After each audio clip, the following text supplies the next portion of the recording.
पुढच्या बातमीकडे वळणार आहोत। डोंबिवलीमधील स्फोटाला सरकार जबाबदार आहे अशी टीका अंबादास दानवे यांनी केलेली आहे। महाविकास आघाडी सरकारच्या काळामध्ये 5 कंपन्या हलवण्याचा निर्णय झाला होता। शिंदे सरकारने पुढे काहीच पावलं उचलली नाहीत असा आरोप अंबादास दानवे यांनी केलेला आहे।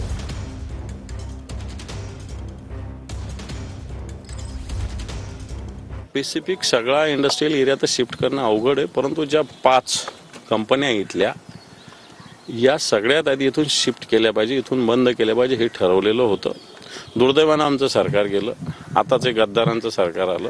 या सरकारने याच्यावर कोणतेही पावलं उचललेली नाही।